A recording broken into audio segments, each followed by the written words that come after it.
मेरी चाय को तुम्हारी फूंक की जरूरत है सादिया हसन।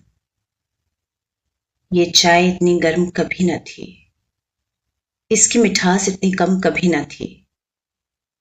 मैं सूंघता हूं मुल्क की हवा में लहू की गंध है। कल मेरे कमरे पर आए लड़के ने पूछा मुझसे कि क्रिया की प्रतिक्रिया में पेट फाड़ जन्मे शिशु को मार देंगे क्या? बलात्कार के बाद लाशें फूंक जला देंगे क्या? हम दोनों फिर चुप रहे सादिया हसन। हमारी चाय रखी हुई ठंडी हो गई। हम फूलों, तितलियों, शहद की बातें किया करते थे। हम हमारे दो अजनबी शहर की बातें करते थे। हम चाय पर जब भी मिलते बदल लेते नजर चुरा हमारे चाय के गिलास।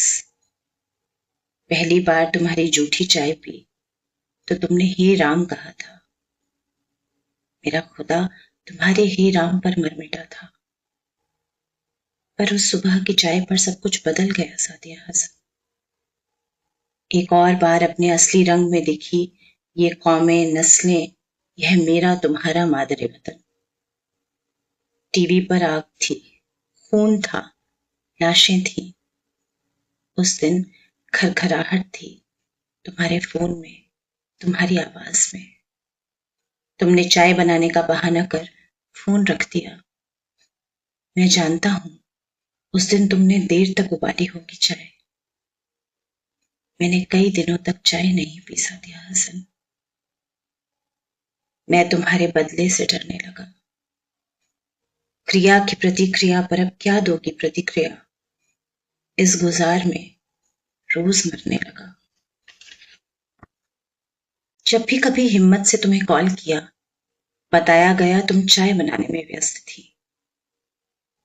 मैंने जब भी चाय पी आधा ग्लास तुम्हारे लिए छोड़ दी। गुजरात ने हम दोनों को बदल दिया था सादिया हसन। ठंडी हो गई खबरों के बीच तुम्हारी चिट्ठी मिली थी।